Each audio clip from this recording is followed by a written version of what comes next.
మంచి వాక్యాన్ని అందించేలా ఆయనతో మీరు మాట్లాడి తండ్రి ప్రభా, మాటలు తడబడకుండా తండ్రి నాయన, వాయిస్ క్లియర్గా నాయన క్లారిటీగా వచ్చేలా మీరు ఆయన తాకి ముట్టి స్వస్థపరిచి ప్రభా నాయన బలంగా వాడుకోమని నీ బిడ్డగా ప్రార్థన చేసే అవకాశం కూడా నాకు ఇచ్చినందుకు నీకు స్తుతులు స్తోత్రములు చెల్లించుకుంటూ వందనాలు సమర్పించుకుంటూ నజరేడైన యేసు ప్రభు నామమున స్తుతించి ప్రార్థించి అడిగి వేడుకొలుస్తున్నాను తండ్రి.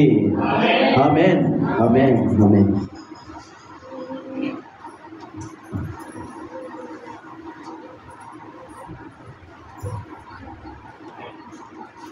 కీర్తన నీళ్ళు పట్టుకొచ్చారమ్మా, నీళ్ళు లేదు.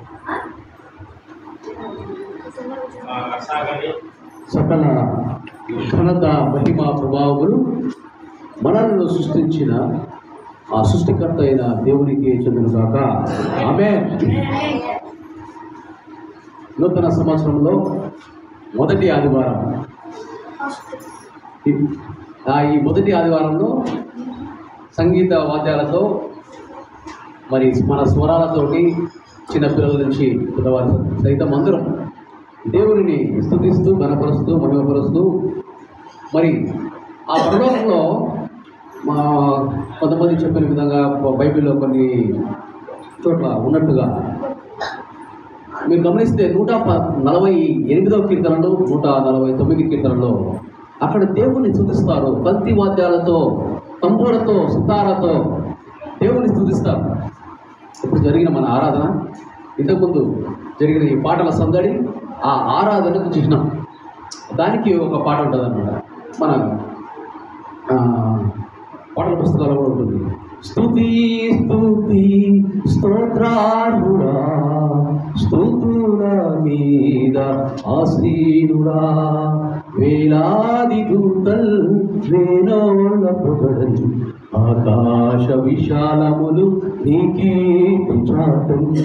నా దేవా స్తోత్రము, సృష్టికర్త స్తోత్రము, స్తుతి స్తుతి స్తోత్రార్హుడా, స్తుతుల మీద ఆసీనుడా, వేలాది దూతల్ వేణోళ్ళ పొగడలు, ఆకాశ విశాలములు నీ కీర్తి చాటన్. నా దేవా స్తోత్రము, నా తండ్రి స్తోత్రము. తంతి వాద్యములతో, తంబులతోను, రోగు వాద్యములతో, తాళంబులతో నా దేవా స్తోత్రము. ఎలా అంటే ప్రతి ఒక విధమైన ఈ వాయిద్యాలు వాయించే ఇన్స్ట్రుమెంట్స్ తోటి దేవుని దూతలు, కొంతమందికి దేవదూతలకు రెక్కలు ఉంటాయి, కొంతమందికి రెక్కలు ఉండవు. కొన్ని లక్షల మంది ఇలా ఆయన దేవుడిని స్తుతిస్తూ ఉంటారు. ఆ స్థితిలో భాగంగా మనము కూడా ఇక్కడి నుంచి దేవుని స్తుతిస్తూ ఉంటే ఆ దేవునికి ఎలా ఉంటుంది తెలుసా? ఇప్పుడు ఎవరికైనా చిన్న పాప కానీ బాబు కానీ మొన్న హైదరాబాద్కి వెళ్ళాను. హైదరాబాద్లో ఎందుకు వెళ్ళాను? 27వ తారీఖు మా మేనమామకు మనవరాలు పుట్టింది. చిన్న పాప పుట్టినప్పుడు మనం ఏం చేస్తాము? మొట్టమొదటిగా అక్కడికి పోయి చెప్పు మామ వచ్చినాడు, మామ నేను మామ అవుతాను, అమ్మ అమ్మ తాత తాత తాత తాత ఇట్లా మాట్లాడేటప్పుడు సడన్గా ఒక రోజు ఏమవుతుంది? ఆ పాప ఏమంటుంది? ఏదో అమ్మన మామని అంటది. అంటేనే అందరూ సంబరం, అమ్మో మామ అనేసింది అని ఎంత సంతోషపడతాం మనం. అమ్మ అంటే ఆ అమ్మకి ఎంత ఆనందం. ఇన్ని రోజులు అని ఏడ్చిన ఆ పిల్లోడే, ఆ పాపే ఈరోజు అమ్మ అని పిలుస్తూ ఉంటే ఆ ఆనందం చెప్పసత్యమా కదమ్మా, చెప్పగలమా? అలాంటిదే దేవుని మాట. అంటే దేవుని మాటలు బైబిల్లో అన్నీ దేవుని all scripture is breath by God spirit. అంటే దేవుని ఆత్మతో ప్రతి ఒక్క బైబిల్లో ఉండే ప్రతి ఒక్క వచనము ఆ యొక్క స్ఫూర్తితో రాయబడింది అని ఉన్నప్పటికీ కానీ దేవుని కుడిపార్శ్వమున కూర్చున్న దేవుని కుమారుడు మన కోసం ఇక్కడికి పంపబడి ఆయన మన కోసము చెప్పిన, యేసయ్య మన కోసం చెప్పిన కొన్ని మాటలు మత్తయి సువార్త మార్కు సువార్త, లూకా సువార్తలు, ఇవి సినాప్టికల్ గాస్పల్స్ అన్నమాట. 3 ఏకరీతిగా ఉంటాయి. ఈ గాస్పల్స్లో చెప్పిన ఈ దేవుని మాటలు. మన ప్రార్థన ఎలా ఉండాలంటే, ఆ ప్రార్థన మాట్లాడేటప్పుడు దుఃఖపడు వారు ధన్యులు, వారు ఓదార్చబడుతుంది, ఇట్లా చెప్పుకుంటా. హృదయశుద్ధి గల వారు ధన్యులు, వారు దేవుని చూసేది. నీతి కొరకు హింసింపబడు వారు ధన్యులు, వారు దేవుని కుమారుడు అనబడుతుంది అని ఇట్లా సమాధానపరచువారు ధన్యులు, వారు దేవుని కుమారుడు అనబడదు. కానీ దేవుని మాటలే దేవునికి అప్పచెప్తే అదంట చిన్నప్పుడు పుట్టిన పిల్లల్ని ముద్దు మీద ముద్దు కూడా ముద్దు పెట్టుకుంటారు, కానీ పెద్దలు నాకు పెట్టుకోరు. అందుకే అంటాడు, నాకు మీరు పెద్దలే అవుతుంది, నాకు మీరు మారు మనసు పొంది చిన్నపిల్లలుగా మారితేనే కానీ మీరు పరలోకానికి రాజాని గారు. మనం ఈ విధంగా కానీ దేవుని మాటలే దేవునికి అప్పచెప్తూ ఉంటే ఆయన ఎంత ఆనందంగా ఉంటుందంటే, మనము పెదవి మీద పెదవితో ముద్దు పెట్టినట్టుగా దేవుడే మనము దేవునికి ముద్దు పెట్టినట్టంత ఆనందం ఉంటుంది. ఆ యొక్క ఆనందము అంటే ఈ ఉదయకాల ప్రార్థన 3 గంటలకు 4 గంటలు లేచినప్పుడు దేవుని మాటలే దేవునికి అప్పచెప్పి చూడండి, మీకు కలిగే ఆనందం, మీకు కలిగే బలం అంతా ఇంత ఉంటుంది. అయితే ఇక్కడ ఈరోజు దేవుని కుమారుడు కావాలంటే, దేవుని కుమార్తెలు కావాలంటే మనము ఏం చేయాలా? నూతన సంవత్సరంలో ఎందుకు ఈ మాట చెప్తున్నాడు ఆయన? ఫస్ట్ సండే సర్వీస్లో నూతన సంవత్సరంలో కుమారుడు కావాలా, కుమార్తెలు కావాలా అంటే, మనం కుమారుడు ఉంది కదా ఇప్పటికి, మనం కుమార్తెలు అని అపోహపడుతున్నారు. ఇప్పుడు ఇంతకుముందు చెప్పినట్టుగా 2 జాతులు ఉన్నాయి భూమి మీద. ఏం జాతులు? ఒకటి దేవుని కుమారుడు కుమార్తెలు, రెండోది ఎవరు?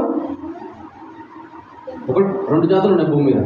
ఒక జాతి వచ్చేసి దేవుని కుమారుడు కుమార్తెలు, రెండో జాతి సైతాను కుమారుడు కుమార్తెలు. అంటే వీళ్ళని ఎవరు తయారు చేసింది? సైతాను కుమారుడు కుమార్తెలు దేవుడు. అంటే వీళ్ళు తప్పిపోయిన దేవుని కుమారుడు కుమార్తెలు. అర్థమైందా? ఒక జాతి దేవుని కుమారుడు కుమార్తెలు, రెండవ జాతి తప్పిపోయిన దేవుని కుమార్తెలు కుమార్తెలు. ఇక్కడ వీళ్ళిద్దరిలో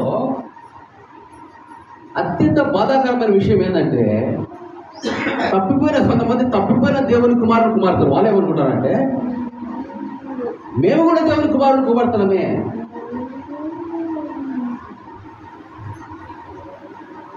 పిల్లలు ఎప్పుడన్నా తిన్నారని తప్పిపోతే వాళ్ళు తీసుకుపోతారు కదా, పిల్లల దగ్గర పోయి అడిగితే ఏమంటారు? మా అమ్మ నాన్న తప్పిపోయినారు అంటాడు.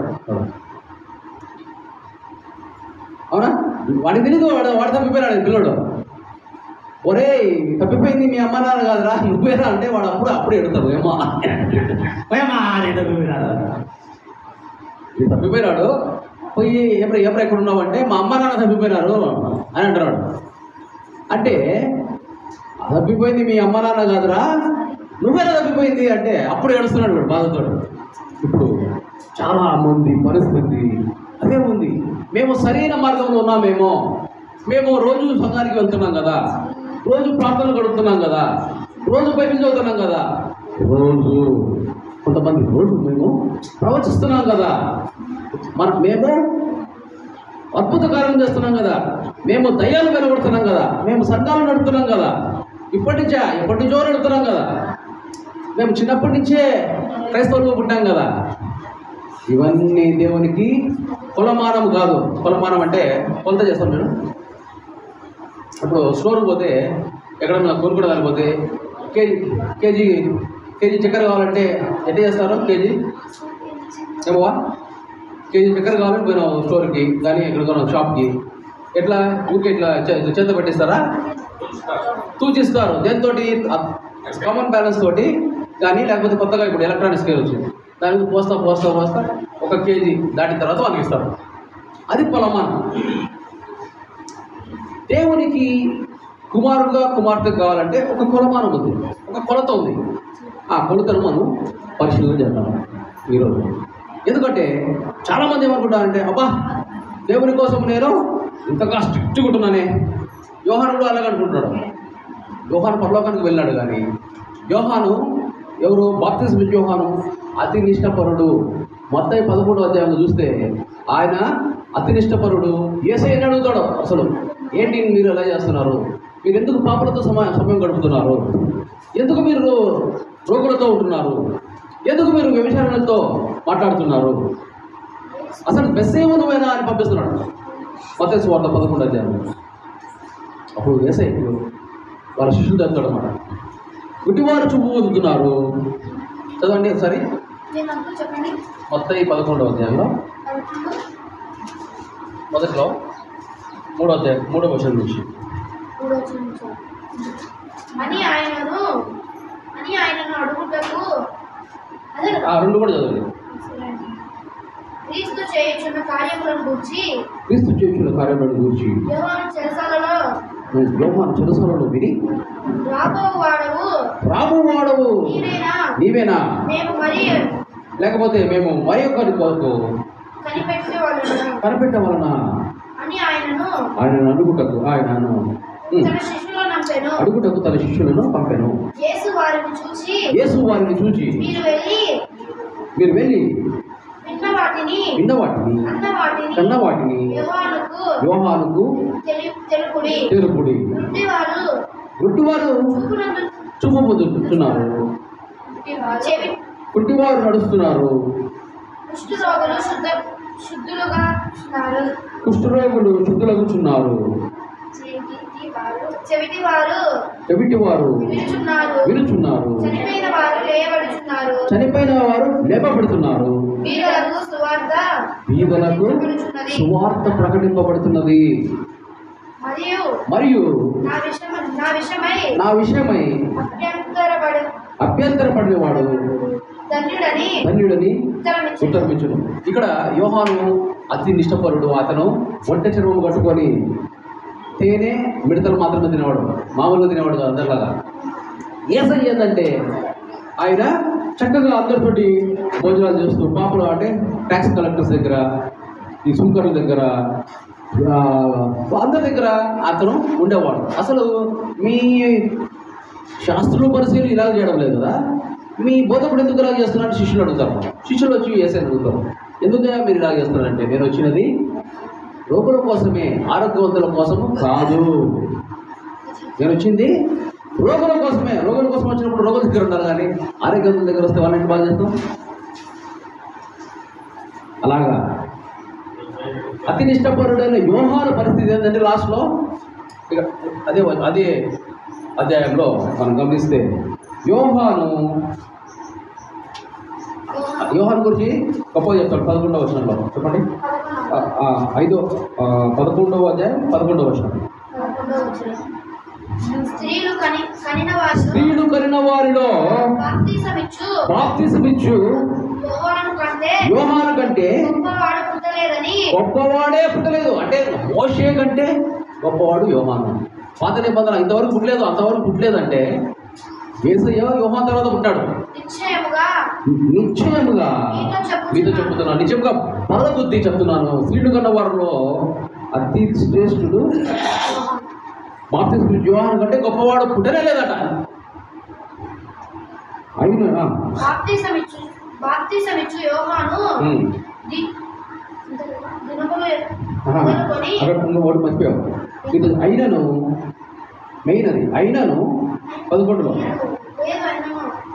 అయినను పరలోక రాజ్యంలో అల్పుడైన వాడు అతని కంటే గొప్పవాడు. 11 వచనమా, స్త్రీలు కన్న వారిలో బాప్తిస్మ యోహాను కంటే గొప్పవాడు పుట్టలేదని నిశ్చయముగా మీతో చెప్పుచున్నాను. అయినను పరలోక రాజ్యంలో అల్పుడైన వాడు యోహాను కంటే గొప్పవాడు. బాగా వినండి. అబ్బా నేను నిష్ఠగా ఉన్నాను, నేను పవిత్రంగా ఉన్నాను, నేను ఎంత పరిశుద్ధంగా పెట్టుకున్నాను, ఇక్కడ ఇలా ఉన్నాను, రూల్స్ పాటిస్తున్నాను. ఈ రూల్స్ ఇవన్నీ దేవునికి లెక్కనే కాదు.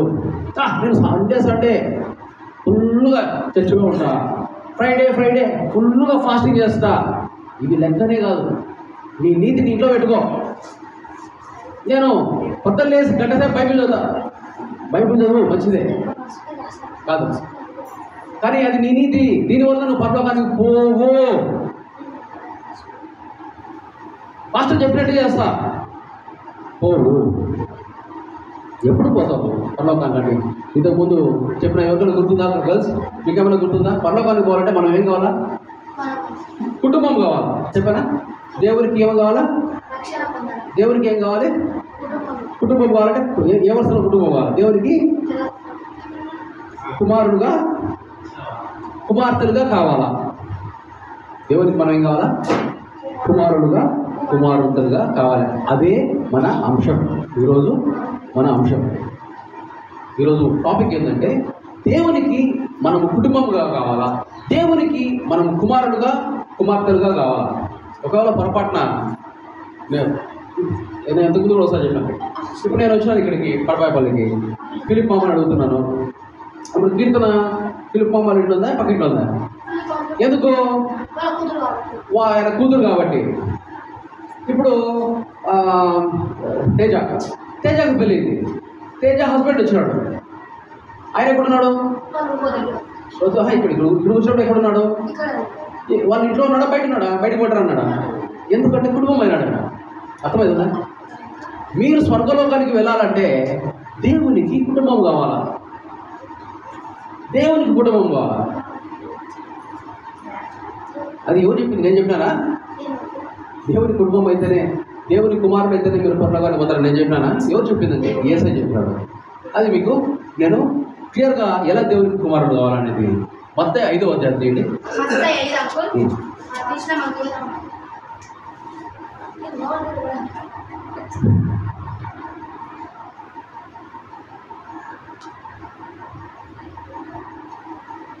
ఆరో వచనం. నీతి కొరకు ఆకలి దప్పులు గలవారు ధన్యులు, వారు తృప్తిపరచబడుదురు. ఇక్కడ వీళ్ళు ఏమైనా దేవుని కుమారులు అవుతారా? నీకు నీతి కొరకు ఆకలి దప్పులు గలవారు ధన్యులు, వారు తృప్తిపరచబడతారు. అంతే, తృప్తిపరచబడతారు. నెక్స్ట్, కనికరము గలవారు ధన్యులు, కనికరము గలవారు ధన్యులు, వారు కనికరం పొందు. ఇది కూడా నేను గొప్ప విషయమేం కాదు. వాళ్ళేం దేవుని కుమారుడు అవుతారని ఇక్కడ లేదు. శుద్ధి గలవారు ధన్యులు, వారు దేవుని చూచెదరు. హృదయ శుద్ధి గలవారు ధన్యులు, వాళ్ళు దేవుని చూస్తారు. ఇప్పుడు దేవుని చూడాలంటే ఎక్కడ ఉండాలి? మనం పరలోకంలో ఉండాలా. పరలోకంలో ఉండాలంటే మనం ఏం కావాలా? దేవుని కుమారుడు కావాలా. అంటే హృదయ శుద్ధి కలిగి ఉండాలా. మనము ఉండమ్మా, మెయిన్ మనం ఏమి ఉండాలా? హృదయ శుద్ధి కలిగి ఉండాలా. అంటే లోపల ఒకటి బయట ఒకటి కాదు, బయట ఒకటి లోపల ఒకటి అసలే కాదు. లోపల బయట సేమ్ ఉండాలా. నీ హృదయంలో అనుకుంటే నీ మాట బయట అదేలాగా ఉండాలా. లోపల తిట్టుకుంటా, బయట అబ్బా ఐ లవ్ యూ నాన్న, ఐ లవ్ యూ అమ్మా, లోపల తిట్టుకుంటా. ఆ బొమ్మరిల్లు సినిమాలో లాగా వాడు వాళ్ళ నాన్న బయటతో తింటుంటాడు. వచ్చినప్పుడు నాన్నగారు వేషధారణ. ఇది కాదు. దేవుని కుమారుడు కావాలంటే మొట్టమొదటిగా ఇక్కడ చూపించేది ఏంటంటే మీరు హృదయ శుద్ధి కలిగి ఉంటారా. సమాధానపరచువారు ధన్యులు, వారు దేవుని కుమారుడు. ఇక్కడ కుమారుడు అనేది గ్రీక్ పదం ఒకటి ఉంది. ఆ పదానికి కుమారుడు అనేది కుమార్తెలు కూడా ఉంది. ఒకటే పదం రెండింటికి. ఇక్కడ ఆ గ్రీక్ గురించి మనం తీసాం కాబట్టి ఇక్కడ కుమారుడు అని ఉంది. కానీ కుమారుడు అంటే కుమార్తెలు కూడా మీరు తీసుకోవాలి. ఏం చేయాలి? ఇక్కడ సమాధానపరచాలి. అంటే ఏంటి సమాధానపరచడం? అంటే ఏంటి చెప్పండి. సమాధానపరచడం అంటే ఏంటి? ఇద్దరు కొట్టుకుంటున్నారు, మనం ఏం చేయాలా? ఇద్దరికి కొట్టుకోండి, తనుకోండి, చంపుకోండి అనాలా? కొట్టుకోవద్దు అని చెప్పాలా? అది సమాధానపరచడం. వాళ్ళిద్దరిని మళ్ళీ కలపాలా? అది సమాధానం. భార్య భర్తలు కొట్టుకుంటారంటే మళ్ళీ మనం తెలియకుండా మీ ఊరికి చేస్తామంటే అని ఇంకా చెప్పి ఇంకా పిల్లలు పెట్టి మంట వంటి చేద్దాం మనము. సమాధానం ఏం చేయాలా? అది ఇద్దరిని పొరపాటు అవుతుంది. ఒకవేళ నీ కొడుకు పెద్దగా నీకు కూడా కొడుకున్నాడు, వాడు పెద్దగా ఇలాగ చేస్తే వాడిని క్షమించవా? ఒక్కసారి క్షమించాము అని మనం సమాధానపరచాలా? అంత సమాధానపరచువారు ధన్యులు. వాళ్ళు ఏమవుతారు? దేవునికి పిల్లలైతే దేవునికి కుమారుడు కుమార్తెలు అవుతారు.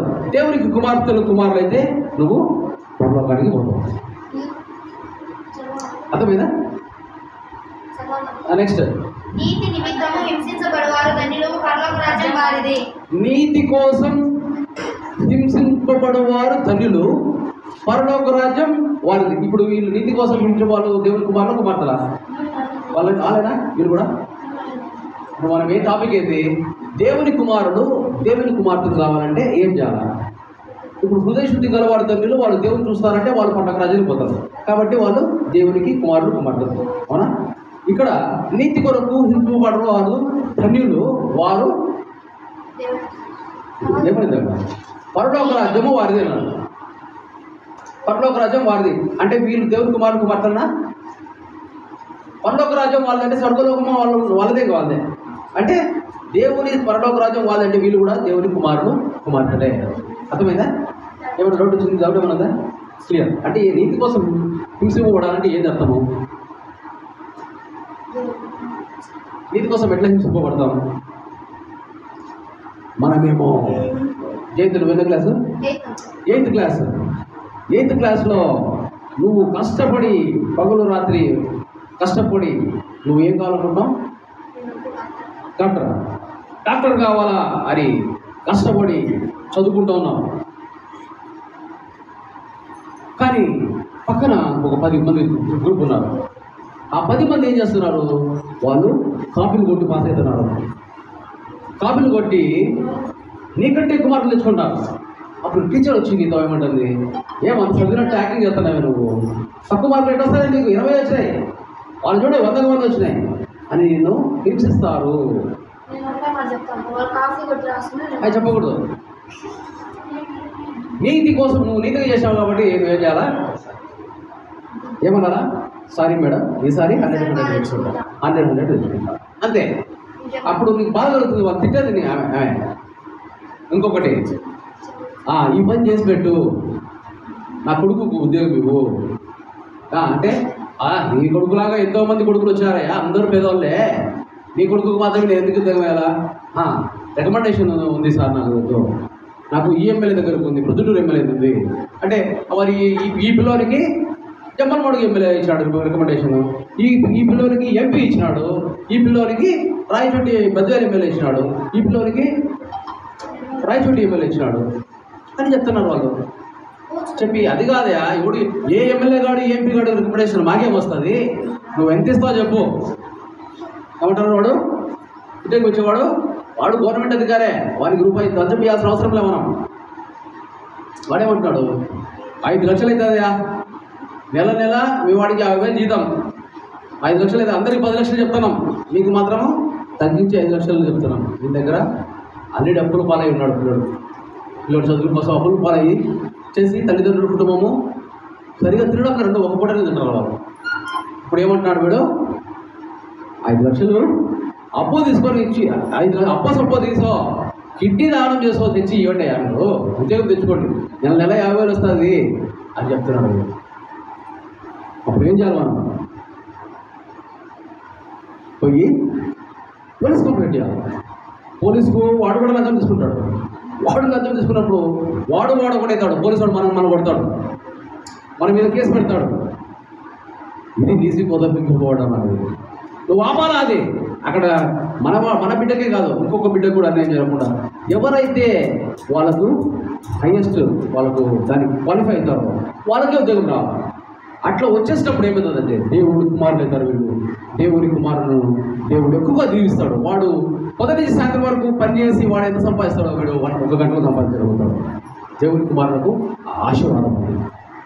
ఈరోజు నేను చెప్తాను, ఇంతకుముందు కూడా చెప్పాను లేదు నాకు తెలియదు. మొన్న కాల్ చేసి అడుగుతే నా నెల జీతం 75 లక్షలు ఉంది అమెరికాలో. రోజుకు 2.5 లక్షలు నా జీతం. సరే పోదాము, అక్కడి నుంచి సేవ చేద్దాము, కొన్ని 2 సంవత్సరాలు చేద్దాము అని అనుకుంటే, ఎందుకంటే చాలామంది పేదవాళ్ళకి తగిన ఆధారం లేదు. పేదవాళ్ళకు వాళ్ళ పేదరికం పోగొట్టాలంటే 2 మార్గాలు ఉన్నాయి.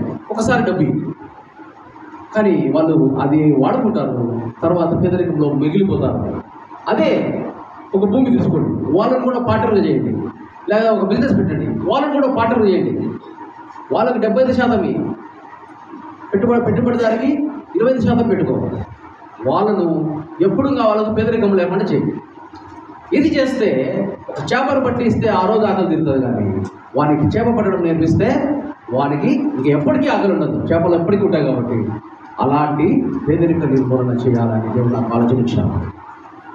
ఒకవేళ అమెరికాకు ఒప్పుకోపోయినా కానీ నా ఆస్తినంతా నమ్మి ఈ విధంగా నేను చెప్పాను. ఇది ముందు చెప్పడం జరిగింది, ఈరోజు చెప్పడం జరిగింది.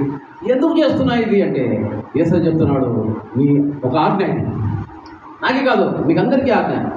నువ్వు చచ్చిపోయేటప్పటికీ నీకు ఏ ఆస్తి ఉండకూడదు. నీ ఆస్తినంతా అమ్మి బీదలకిమ్ము, అప్పుడు పరలోకమందు నీ ప్రతిఫలము అధికమగును అనేది ఆజ్ఞ. ఇప్పుడు నీతి కోసం హింసింపబడినామంటే ఇది. లంచం ఇస్తే లంచం అడిగితే ఇవ్వకూడదు, లంచము ఇస్తే తీసుకోకూడదు. చాలామంది ఓటుకు వస్తున్నారు. ఓటు వచ్చి మా పార్టీకి ఓటేయని 5,000 రూపాయలు ఇస్తారు. 5,000 రూపాయలు ఇచ్చి నీకు రావాల్సిన 5 లక్షలు వాళ్ళు తీసుకుంటారు. నీకు ఇచ్చేది 5,000, కానీ నిన్ను మోసం చేసి నీకు రావాల్సిన, మీ కుటుంబానికి రావాల్సిన మేలు ఏదైతే ఉందో అది వాళ్ళు దోచుకుంటున్నారు. అది మనకు తెలియడం లేదు. మనం 5,000 తీసుకుంటాం. ఓటు కోసం డబ్బు తీసుకోవడం కూడా నేరం ఉంది. అది జైల్లో వేయచ్చు వాళ్ళని. కానీ అందరూ తీసుకుంటారు కానీ అందరూ కుక్కల్లాగా పందుల్లాగా ఆ మలినాన్ని తింటున్నారు. ఇది మనం తింటామా పోయి?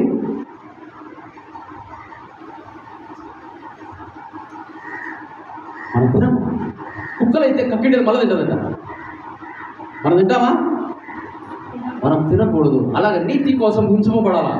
హింసింపబడినప్పుడు మనము దేవునికే కుమారుడు కుమార్తెలైతే ఆ ఆత్మలో దేవుని యొక్క మర్మాలు మనకు తెలిసినప్పుడు, దేవుని పద్ధతి మనం ఇక్కడ చేస్తున్నప్పుడు, ఆ చిత్తాన్ని మనం నెరవేరుస్తున్నప్పుడు మన పరిస్థితి వేరు ఉంటుంది. ఇది ఇతరులాగా ఉండదు. మనం చేయాల్సిన అవసరం వల్లే. ఏం చేయండి? మీకు నువ్వు వచ్చినప్పటి నుంచి నన్ను స్కూల్లో చేరిపెట్టి నాకు ఫీజు కట్టండి అని ఏడ్చి కూర్చున్నావు. ఎప్పుడన్నా నాకు బట్టలు ఇవ్వండి ఎడుతారు వాళ్ళు గురించినారు, వాళ్ళ గురించినారు. ఈ భూమిలో పుట్టిన తల్లిదండ్రులకే ఇంత జ్ఞానం ఉంటే నువ్వు దేవునికే కుమార్తె అయితే అడగకముందే అక్కరలేని అవసరాలు తీర్చిన నా దేవుడా, అవసరాలు తీర్చిన నా దేవుడా. అట్లా మన అవసరాలు ఏమన్నా మనం అడగకముందే ఇచ్చే దేవుడు మన దేవుడు. మనకేమంటే చాదాస్తాం, ఈ నాన్న ఎలా ఉండాలంటే, నాన్న లేదా ఈ స్థలం ఉందే ఖాళీగా ఎవరు వాడడం లేదు, నేను కొన్ని రోజులు ఇక్కడ పరిచయం చేసుకుంటా, ఇది నాకు ఈ అంటే అది అయిపోతుంది అంతే. ఇప్పుడు మీ నాన్నతో ఎట్లా మాట్లాడతావు, మీ అమ్మతో ఎట్లా మాట్లాడతావు? అమ్మా నాకు ఆకలిస్తుంది, అన్నం చేయమని అడుగు, నాకు ఈ కూర చేయమని అడుగు. అడుగుతావా? అడుగుంటావా? అది అడగడానికి అడుగుకోవడానికి అంత తేడా. Manifestation of God's manifestation of God's heir. మనము వారసులుగా దాన్ని మనము అడుక్కోకూడదు. కావాలన్నా నాకు ఇది కావాలమ్మా అని ఎట్లయితే మన అమ్మా నాన్నలు అడుగుతామో అట్లా దేవుణ్ణి అడిగే కుమారుడుగా. ఇంకొక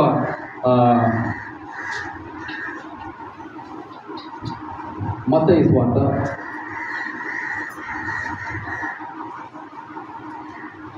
5:5 లాస్ట్లో దేవుని కుమారుడు వాడడానికి 44 ఇది యేసయ్య చెప్తున్నాడు. నేను మీతో చెప్పినది ఎవరుగా, మీరు పరలోకమందున మీ తండ్రికి. ఆగండమ్మా ఒక నిమిషం. పరలోకమందున ఎవరు తండ్రికి అంటున్నాడు? నా తండ్రికి అంటున్నాడా? మీ తండ్రికి. ఇప్పుడు యేసయ్యకి ఎవరు తండ్రి? దేవుడే. ఇప్పుడు మీ తండ్రి అంటే యేసయ్య మనకి ఏమవుతాడు? యేసయ్య చెప్తున్నాడు మనతోటి, నేను మీతో చెప్తున్నది ఏమనగా మీ పరలోకమందున మీ తండ్రి కుమారులై ఉండునట్లు అని. ఇప్పుడు పరలోకమందున దేవుడు మన తండ్రి, యేసయ్య కూడా ఆయనే తండ్రి. ఇప్పుడు నాకు తండ్రి ఆయనే, యేసయ్యకు తండ్రి ఆయన. నేను యేసయ్యకి ఏమవుతా? అయితే ఇంతే తమ్మునన్న కావాలా, అన్ననన్న కావాలా? అంతేనమ్మా? వసంతే కదా. ఇప్పుడు నేనున్నాడు, మా తమ్ముడు ఉన్నాడు. మా తమ్ముడికి నేను చెప్తున్నా, ఒరేయ్ నువ్వు ఈ పని చేస్తే నువ్వు కూడా మా నాన్న కొడుకువే అంటే వీడేమవుతాడు? నాకు తమ్ముడు. అంటే నాకు నాన్న ఆయనే, మా తమ్మునికి నాన్న ఆయనే. యేసయ్య మనకు అన్నయ్య. ఆయన ఏం చెప్పాడు మనకు? నన్ను మాత్రమే వెంబడించండి. పరిసయ్యులు ఉన్నారు, రోమియులు ఉన్నారు, ఇంకా సద్దుకీయులు ఉన్నారు, వాళ్ళ జోలికి మీరు వెళ్ళొద్దండి అంటే రోమియుడు పరిసయ్యుడు బైబిల్లో ఉన్నాడని వారు వెంటబడుతున్నారు. వాడు తప్పుదారి పంపిస్తున్నాడు. అరే బైబిల్లోనే ఉన్నాడు కదా, బైబిల్లోనే పత్రికలు రాశాడు కదా అని పౌరులు వెంబడిస్తున్నారు. చాలామంది, చాలా సంఘాలు పౌరులు వెంబడిస్తున్నారు. యేసు చెప్పినాడు, మీరు రోమియోలు వెంబడించదండి, ఎవరి మీది పరిశీలన వెంబడించదండి, శాస్త్రులు వెంబడించదండి, సదుకీయాలు వెంబడించద్దండి. అంటే సైతాను ఎందుకు తెలియకూడదు అంటే బైబిల్లోనే పౌరులు రాసిన పత్రికలు చేసినాను. నేను ఒక మాట అడుగుతాను.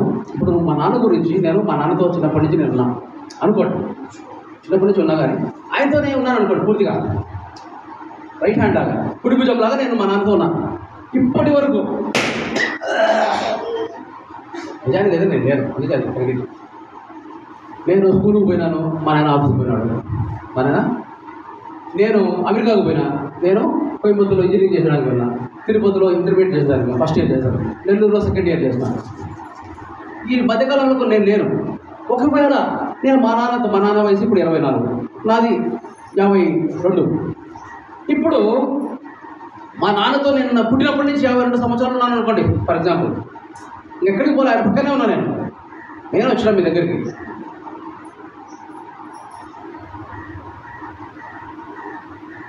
అప్పుడప్పుడు కలిసి ఒకతను కూడా వచ్చాడు, ఒకతను ఎప్పుడు సంవత్సరానికి ఒకసారి వచ్చి కలిసి వస్తాను. అతను చెప్పింది కరెక్టా, నేను చెప్పింది కరెక్టా? ఏమా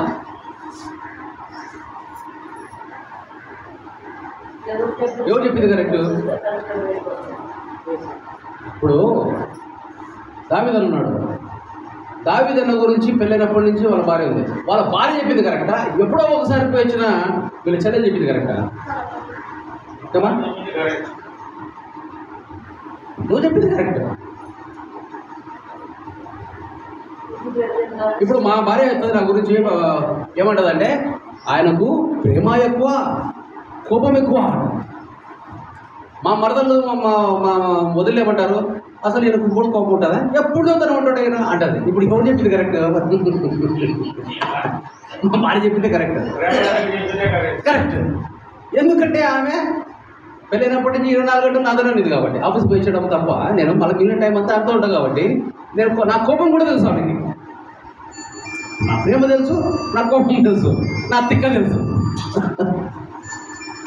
అట్లనే దేవుని కుడి పార్శ్వమున ఆది యందు, ఎప్పుడు ఆది?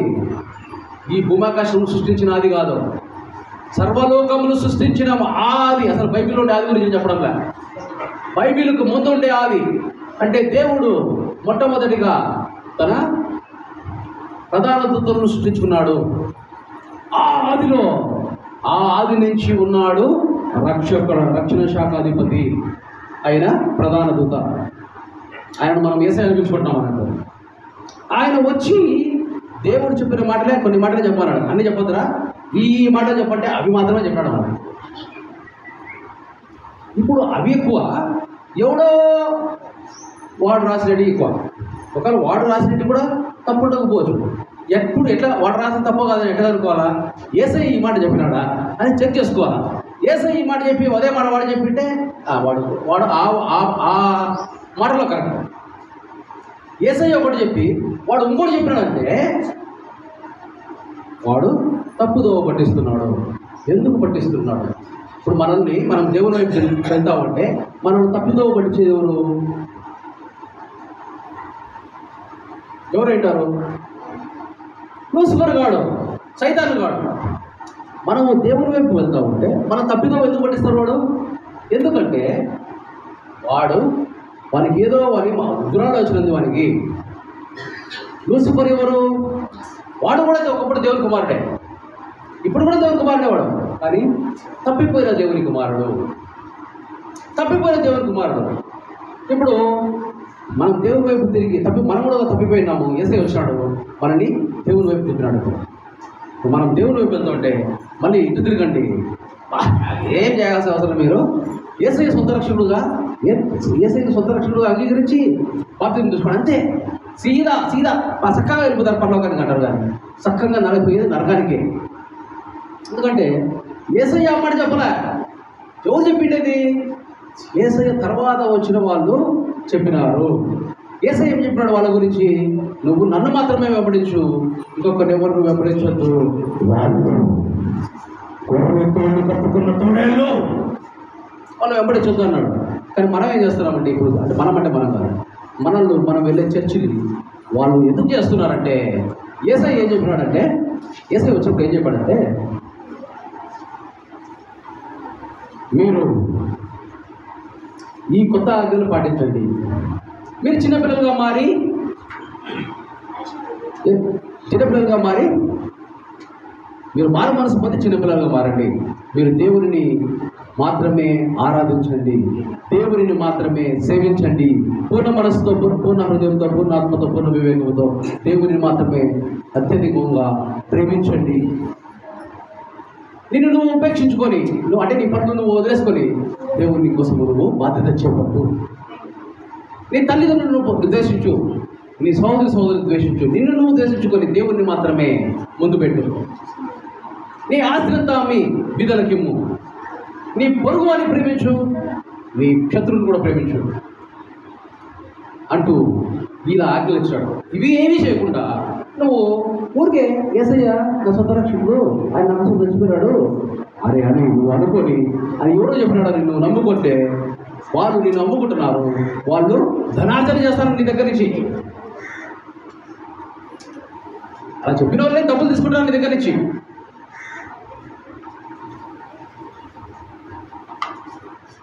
దానివల్ల డబ్బు ఆ చెప్పిన వాళ్ళకు లాభం లేదు, చెప్పిన వాళ్ళు నరకానికి పోతున్నారు. సంఘం మొత్తం నరకానికే పోతాం. ఇలా వాళ్ళు ఏమనుకుంటారు, మొదలు చెప్పాను కదా, వాళ్ళు ఏమనుకుంటున్నారు నేను కూడా దేవుని కుమారుని అని వాళ్ళు అనుకుంటున్నారు. కానీ వాళ్ళు అపోహపడుతున్నారు. అడిగి మనకి ఎవరమ్మా మీరు ఇంటి కాదు ఆ పక్కకి పట్టి ఆడ నరకానికి రుట్టుకోండి అన్నారనుకో, అప్పుడు మనం ఎవరికి పోయి అడుగుతామా? మన పాస్టర్ని కానీ, లేకపోతే బిషప్ గారిని కానీ, లేకపోతే రోమ్ పోపుని కానీ పోయి ఏమయ్యా మీరు ఇంటి చెప్పేసి వచ్చారు, మాకు మమ్మల్ని తప్పుదో పట్టించారు కదయా అని అడుగుతామా? అడగలేము. ఎందుకంటే యేసయ్య చెప్పిన దేవుని మాటలు అందరికీ ఈజీగా అర్థమయ్యేట్టుగా, చిన్నపిల్లలకు కూడా అర్థమయ్యేట్టుగా యేసయ్య చెప్పిపోయినాడు. మరి ఆ పనులేమీ నువ్వు చేయకుండా నువ్వు దేవుని కుమారుడు కాకుండా, ఇక్కడ దేవుని కుమారుడు కావాలంటే లాస్ట్ ఒకటి, దేవుని కుమారుడు కావాలంటే ఏం చేయాలా అమ్మా? 44 కదా, 43 చదువు. మత్తయి 5:44 చదువు. నీ పొరుగు వారిని ప్రేమించి నీ శత్రువును ద్వేషించని చెప్పమని మాట మోసే చెప్పినాడు. ఈ మాట మీరు విన్నారు కదా. నేను మీతో చెప్పినది ఎవరుగా, మీరు పరలోకమందున మీ తండ్రి కుమారులు అయినట్లు మీ శత్రువులను ప్రేమించాలంట. ఇక్కడ మిత్రులకు బంధువులకే గతి లేదు, కొడుకులకు కూతురు ప్రేమించడానికే అది గతి లేదు, శత్రువులను కూడా ప్రేమించమంటున్నాడు యేసయ్య. ఇంకా నెక్స్ట్ మా మిమ్మల్ని హింసించు వారి కొరకు ప్రార్థన చేయండి అంటే ఎక్కడ ప్రార్థన చేయాలి అంటే వాడు నాశనం అయిపోవాలి అట్లా ప్రార్థన చేయమని, ఏమని వాళ్ళ మేలు కోసం ప్రార్థన చేయమని దాని అర్థం. అట్లనే లూకాసు వార్త 6వ అధ్యాయం. ఇవి చేస్తే ఏమవుతాము? దేవునికి కుమారులు అవుతాము.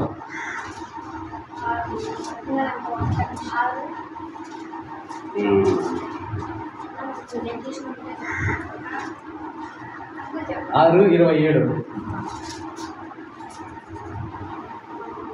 ఎంతమంది వింటున్నారు? ఎంతమంది వింటున్నారు? చేతులు ఎత్తండి. ఏమో వినడం కదా అవా? వినుచున్న మీతో అంటున్నాడు యేసయ్య ఇక్కడ. వినుచున్న మీతో నేను చెప్పున్నది ఏమనగా మీ శత్రువులను ప్రేమించుడి, మిమ్మల్ని ద్వేషించు వారికి మేలు చేయుడి, మిమ్మల్ని శపించు వారిని దీవించుడి, మిమ్మల్ని బాధించు వారి కొరకు ప్రార్థన చేయుడి. నిన్ను ఒక చెంప మీద కొట్టు వాని వైపునకు రెండవ చెంప కూడా త్రిప్పుము. ఎవరైనా కొట్టాలనుకుంటే ఇప్పుడు ఛాన్స్ ఇస్తానా? కొట్టండి, కొట్టవచ్చు, కొట్టేసుకోండి. చెప్పాలి ఈ చెంప మీద కొట్టండి, మళ్ళీ ఈ చెంప కూడా కొట్టుకోండి. కోపం ఉంటాయి ఎవరైనా.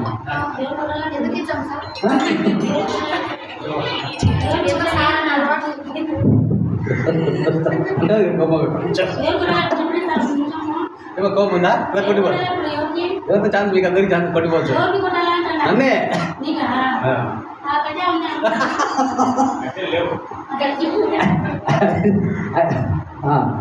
చదువుమా ఇంకా నీ పైబట్ట ఎత్తుకొని పోవాలి నీ అంగిని కూడా ఎత్తుకోమన్నారట అడ్డగించద్దండి వాడు ఆయన ఎత్తుకోతాడు నిన్ను అడుగు ప్రతి వానికి ఇమ్మో నీ సొత్తు ఎత్తుకొని పోవాలి ఇద్దరు దాన్ని మరలా అడగొద్దట మనుషులు మీకు ఎలా చేయవాలని మనుషులు మీకు ఏ విధంగా చేస్తే మీరు సంతోషంటారో మీరు కోరుతారో అలాగా మీరు చేయండి. అరే వాళ్ళు నాకు నా బర్త్డే గిఫ్ట్ ఇస్తే బాగుంటుంది అని అనుకున్నప్పుడు నువ్వు వాళ్ళ బర్త్డేకి ఏం చేయాలా గిఫ్ట్ ఇవ్వాలా. అక్కడ 1000 రూపాయలు ఇవ్వాలని కోరుకుంటున్నావు, కనీసం నువ్వు రూపాయలు చేయాలి. రూపాయి చాక్లెట్ ఉన్నా ఇవ్వాలా. నువ్వు రూపాయి చాక్లెట్ కూడా ఇవ్వకుండా నాకు 1000 రూపాయలు ఇస్తాడని కోరుకుంటే రాదు. మిమ్మల్ని ప్రేమించిన వారినే మీరు ప్రేమించిన ఎడలా మీకేం మెప్పు కలుగుతుంది? పాపులు కూడా ఇట్లనే చేస్తున్నారు కదా. నెక్స్ట్ పాపులు కూడా వాళ్ళని ప్రేమించే వాళ్ళు ప్రేమిస్తారు కదా. మీకు మేలు చేసే వారి కోసమే మీరు మేలు చేస్తే మీకేం వస్తుంది? జరిగినా కూడా అట్లా చేస్తుంది కదా. మీరెవరి యొద్ద మరలా పుచ్చుకున్నవారని నిరీక్షించారో మీరు ఎవరి యొద్ద మరలా పుచ్చుకోవాలని నిరీక్షిస్తారో వారికే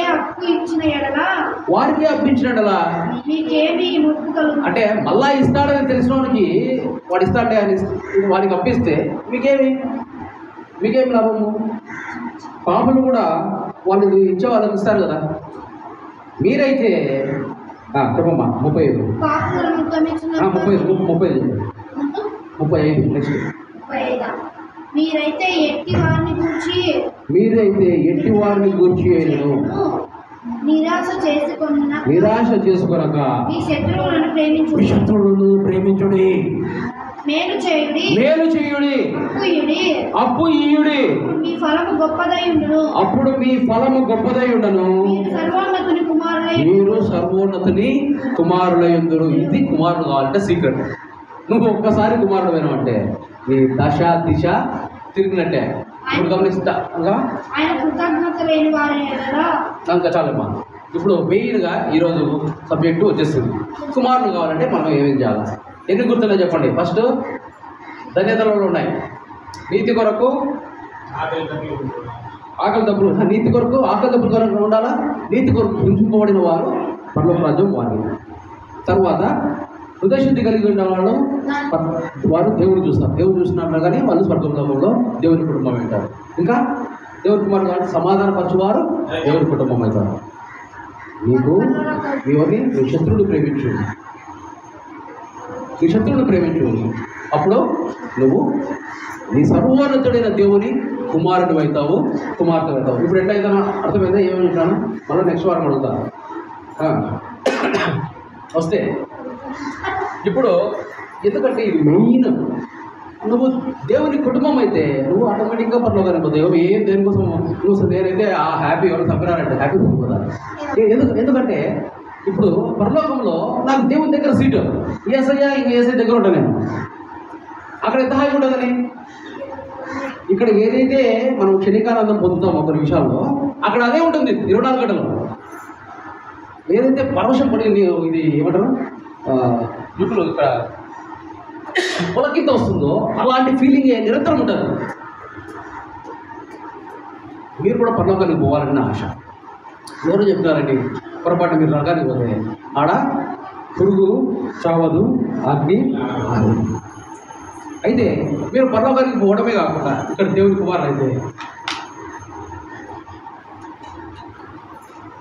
మీకు ఇక్కడ కూడా నాట్యం డ్యాన్స్ పొద్దులేసి నువ్వు స్తుతిస్తా. దావీదు వలనే నాట్యమాడి తండ్రిని స్తుతించేదను. ఇది నేను చేసే పని రోజు. మీరు కూడా అట్లా చేయండి. ఐ లవ్ యూ నాన్న, ఐ లవ్ యూ టు నాన్న. కూర్చోలాగా అనుకుంటారు అందరూ. ఏనా కూర్చోడు పొద్దులేసి పాట పెట్టుకొని డ్యాన్స్ చేస్తాను, డిస్టర్బ్ చేస్తాడు. డిస్టర్బ్ చేస్తాడు అనుకుంటా. దేవుని ఆత్మ కలిగి ఉన్నవాడు సిగ్గుపడేవాడే కాదు. దేవుడు ఆత్మ కలిగి ఉన్నవాడు భయపడేవాడే కాదు. దేవుని ఆత్మ కలిగి ఉన్నవాడు నింద వేసేవాడే కాదు. దేవునికి స్తుతి ఘనత మహిమ చెబుడుగాక. ఆమేన్.